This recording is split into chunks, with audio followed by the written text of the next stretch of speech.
Salam Tuhan bersamamu, semoga kita semua dalam keadaan sehat walafiat.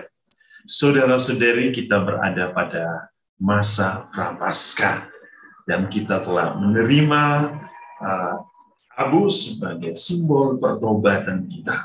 Dan kita terus diundang untuk bersama-sama selama masa Prapaskah ini untuk menata hati, pikiran, dan jiwa kita, untuk memperbaharui hidup kita untuk menjadi lebih baik, mengarahkan hidup kita kepada Allah dan setia kepada setiap perintah Allah dan kehendak Allah, agar kita yang mempersiapkan diri untuk merayakan misteri keselamatan Allah dapat merayakan dengan penuh cinta. Saudara-saudari, hari ini senang kita bisa berjumpa dalam renungan harian Santapan Jiwaku dalam masa Prapaskah. Kita akan mendengarkan firman Tuhan dari Injil Lukas bab 9 ayat 22 sampai 25. Saya mengundang kita semua untuk bersama-sama mendengarkan firman Tuhan hari ini. Inilah Injil suci menurut Lukas.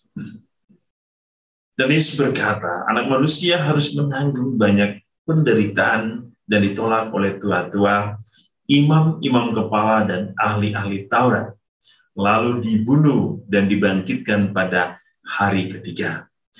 Katanya kepada mereka semua, setiap orang yang mau mengikuti aku, ia harus menyangkal dirinya, memikul salibnya setiap hari dan mengikut aku. Karena barang siapa mau menyelamatkan nyawanya, ia akan kehilangan nyawanya. Dan barang siapa kehilangan nyawanya karena aku, ia akan menyelamatkannya.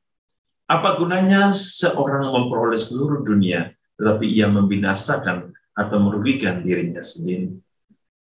Demikianlah sabda Tuhan, terpujilah Kristus.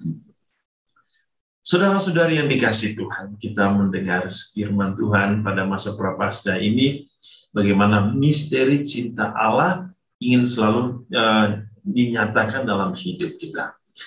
Kita kemarin telah menerima abu. Saudara-saudari, abu mengingatkan akan kehidupan kita, tentang dari mana kita asal. Bahwa kita berasal dari debu, kita berasal dari tanah, maka kita akan suatu saat akan kembali kepada tanah.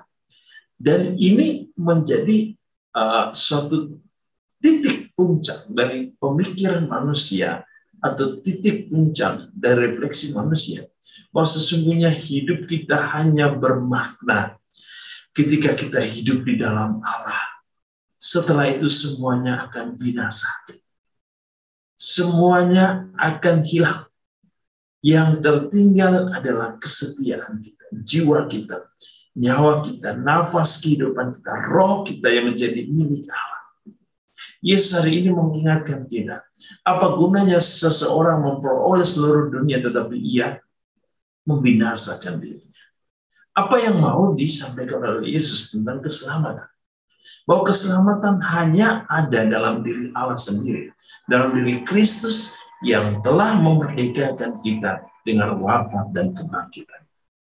Maka setiap orang yang hidupnya berdasarkan pada kehendak Allah, ya hidupnya atau nyawanya benar-benar diberikan kepada Allah, maka ia memperoleh keselamatan. Dalam bacaan pertama hari ini dalam kitab Ulangan, kita diingatkan bahwa hidup kita, hati kita, jiwa kita harus selalu terarah kepada Allah. Apa yang dimaksudkan terarah kepada Allah? Yang pertama, hidup kita harus dituntun oleh kasih Allah itu sendiri. Yang kedua, hidup kita harus berjalan pada jalan yang ditunjukkan Allah itu sendiri. Yang ketiga, hidup kita harus benar-benar berpegang teguh pada perintahnya, ketetapannya, peraturannya. Supaya apa? Kita ulang mengatakan, supaya engkau dapat hidup. Supaya engkau diberkati Tuhan. Dan engkau akan masuk ke dalam negeri yang telah dijanjikan Allah, itu surga.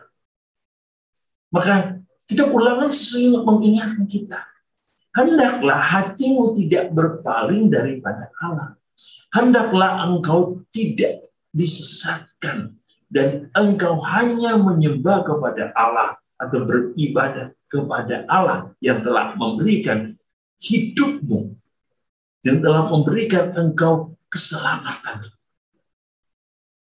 Tentu kita dipanggil semua untuk pertama-tama mengasihi Allah dengan sepenuh jiwa kita, sepenuh hati kita, sepenuh pikiran kita, sepenuh kekuatan kita. Bagaimana kita diundang untuk mampu mendengarkan suara Allah, berpaut padanya, dan hidup menurut apa yang dikehendaki. Maka tentu penyangkalan diri seperti yang diminta oleh Sarina adalah suatu hal yang utama. Apa yang dimaksudkan dengan penyangkalan diri? Penyangkalan diri artinya apa? Kita siap untuk mempercayakan hidup kita, menyerahkan hidup kita hanya kepada kehendak Allah. Kita siap untuk meninggalkan keinginan-keinginan dan rayuan dunia yang menghancurkan atau membinasakan kita. Jikalau kita siap meninggalkan kehidupan dunia lalu masuk ke dalam kehidupan Allah dan menjadikan dunia ini sebagai kerajaan Allah yang hidup melalui cara hidup kita, melalui pola hidup kita, melalui gaya hidup kita, maka Allah hadir sebagai kekuatan dan andalan hidup kita dalam hidup.